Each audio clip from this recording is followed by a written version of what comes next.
Hello students,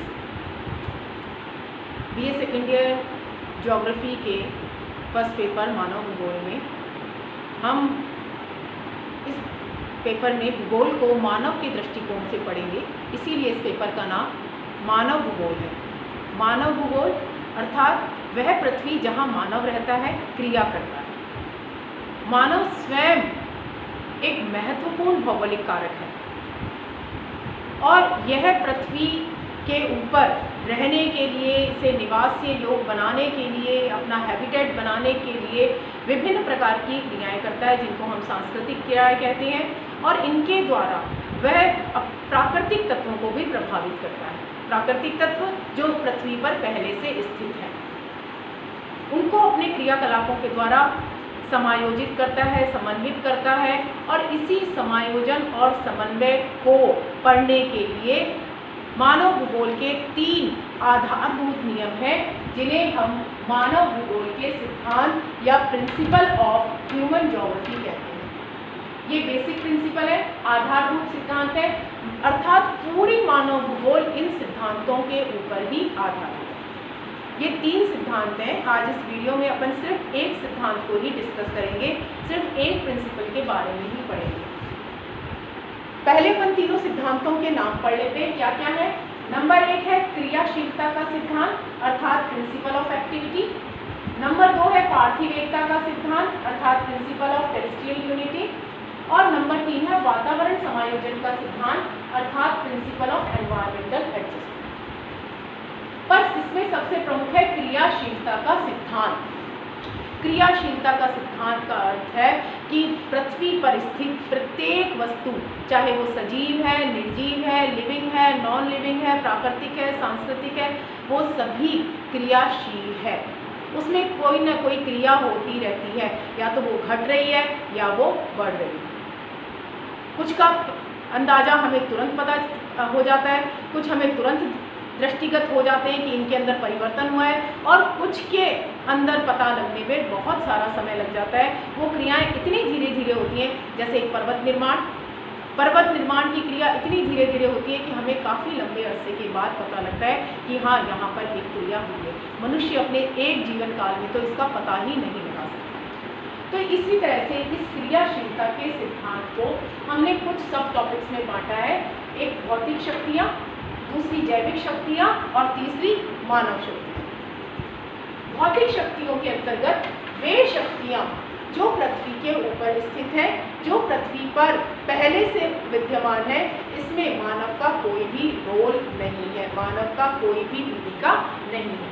इसके अंदर है सबसे पहले पृथ्वी का ग्रहणीय संबंध। आप सबको पता है पृथ्वी ग्रह है जो अपने अक्ष के चारों तरफ, अपने अक्ष के ऊपर और सूर्य के चारों तरफ भी परिक्रमण करती रहती है, अर्थात गतिशील है, अर्थात इसमें क्रिया है, मूवेबिलिटी है।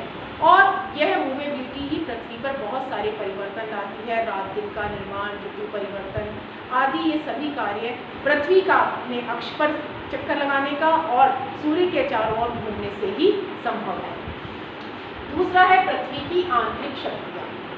पृथ्वी के अंदर बहुत गर्मी है, इसीलिए पृथ्वी की आंतरिक शक्तियाँ उसी ऊर्जा की वजह से उत्पन्न हुई है। इन आंतरिक शक्तियों को हम 2 भागों में विभाजित कर सकते हैं। एक है महादेशजनक बल और दूसरा है आकस्मिक बल। महादेशजनक बल अर्थात वे बल जो बहुत धीरे कार्य करते हैं और जिनका परिणाम या रिजल्ट हमें तुरंत पता नहीं लगता, जैसे कि मैंने आपको पहले बताया पर्वत निर्माण की अवस्था, या किसी भी चट्टान का अपरदन के कारकों द्वारा धीरे छोटा होना।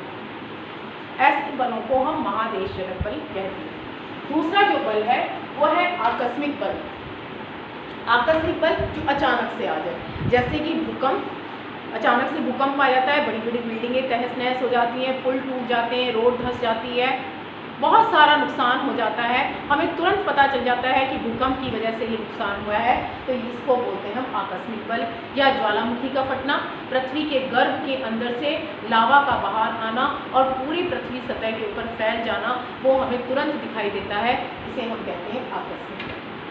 तो पृथ्वी की आंतरिक शक्तियों को हम 2 भागों में विभाजित कर सकते हैं। तीसरी है हमारी सौर शक्ति। आपको पता है पृथ्वी पर जितनी भी क्रियाएं प्रतिपादित होती हैं, जो भी एक्टिविटी होती है, वो उनका सबका संचालक कौन है? केवल सूर्य। हमारे एटमॉस्फेयर के जितने भी एलिमेंट्स हैं, टेम्परेचर, एयर प्रेशर, ओस, कोहरा, जितनी भी चीज़ें, वो सभी सूर्य के द्वारा ही संचालित होते हैं, सूर्य के द्वारा ही संपादित होते हैं। सूर्य से ही वायु पेटियों का निर्माण होता है, सूर्य से ही तापमान में विभिन्नता है, इक्वेटर पर ज़्यादा गर्मी है, पोल्स पर ठंड है, पोल्स पर बर्फ़ जमी रहती है। ये सभी सूर्य के कारण ही संभव है, अर्थात क्रियाशीलता हो रही है। सूर्य के कारण हमारी पृथ्वी में भी कुछ न कुछ निरंतर परिवर्तन आता रहता है। यह है सौर शक्ति की महत्ता। और चौथा है गुरुत्वाकर्षण शक्ति। तो भौतिक शक्ति में जो चौथा गुरुत्वाकर्षण शक्ति है, पृथ्वी के केंद्र में आकर्षण की शक्ति जो सभी चीज़ों को अपनी ओर आकर्षित करती है, यही गुरुत्वाकर्षण शक्ति है। चट्टानों के ऊपर से, पहाड़ों के ऊपर से पानी का नीचे की ओर बहना, ऑक्सीजन का पृथ्वी की सतह के पास नहीं पाया जाना। ऑक्सीजन जो हमारी प्राणवायु है, वो पृथ्वी की सतह के चारों तरफ इसीलिए लिपटी रहती है, इसीलिए लोअर एटमॉस्फेयर में पाई जाती है, क्योंकि वो पृथ्वी की गुरुत्वाकर्षण शक्ति से बंधी होती है। तो ये चारों भौतिक शक्तियों के सब टॉपिक, पृथ्वी के ग्रहीय संबंध, पृथ्वी की आंतरिक शक्तियाँ, सौर शक्ति और गुरुत्वाकर्षण शक्ति के बारे में हो गया। अब जैविक शक्ति अर्थात पृथ्वी पर स्थित जितने भी लिविंग थिंग्स हैं, छोटे छोटे कीड़े मकोड़े से लेकर बड़े बड़े जानवरों तक, सभी पृथ्वी पर कोई ना कोई परिवर्तन लाते रहते हैं। छोटे छोटे कीड़े मकोड़े पृथ्वी के अंदर सुरंगें बनाते हैं, पेड़ों पौधों की जड़ों का नुकसान पहुंचाते हैं, मिट्टी का क्षरण करते रहते हैं। इसी प्रकार जैविक शक्तियों में पेड़ पौधे वनस्पति वो अपनी जड़ें चट्टानों में फैलाते रहते हैं, दरारें डाल देते हैं। धीरे धीरे उन दरारों में कमज़ोर होने से पानी जमने लग जाता है और वो इस तरह की निरंतर प्रक्रिया द्वारा चट्टानें कमज़ोर होकर टूटने लग जाती हैं। तो जितनी भी जैविक शक्तियाँ हैं जो पृथ्वी पर पाई जाती हैं, वो भी निरंतर कोई ना कोई परिवर्तन लाती रहती है। नेक्स्ट है मानव शक्ति। मैंने आपको पहले ही बताया कि पृथ्वी के ऊपर सबसे सक्रिय भौगोलिक कारक स्वयं मानव है। मानव अपनी सांस्कृतिक क्रियाविधियों के द्वारा पृथ्वी पर निरंतर परिवर्तन लाता रहता है, चाहे नगरों का निर्माण हो, चाहे सड़कों का निर्माण हो, नहरों का, पुलों का, बड़ी बड़ी बिल्डिंग्स का, और इस प्रकार से विभिन्न प्रकार के निर्माण के द्वारा, विभिन्न प्रकार की क्रियाविधि के द्वारा, जंगलों के विनाश द्वारा, वनों के कटाई के द्वारा, इन सब के द्वारा जितना भी परिवर्तन मानव लाता है, संभवतः कोई और दूसरा भौगोलिक कारक उतना रिस्पॉन्सिबल नहीं है। तो मानव स्वयं एक सक्रिय भौगोलिक कारक है जो पृथ्वी पर विभिन्न प्रकार की क्रियाओं के द्वारा प्राकृतिक क्रियाओं को भी परिवर्तित करता रहता है।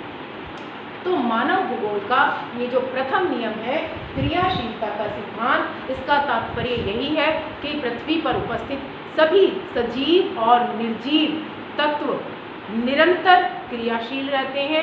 यह अलग बात है कि उनकी स्पीड या उनकी गति में परिवर्तन है, कोई ज़्यादा तेज़ी से बदलते हैं और किसी के परिवर्तन का हमें पता ही नहीं चलता।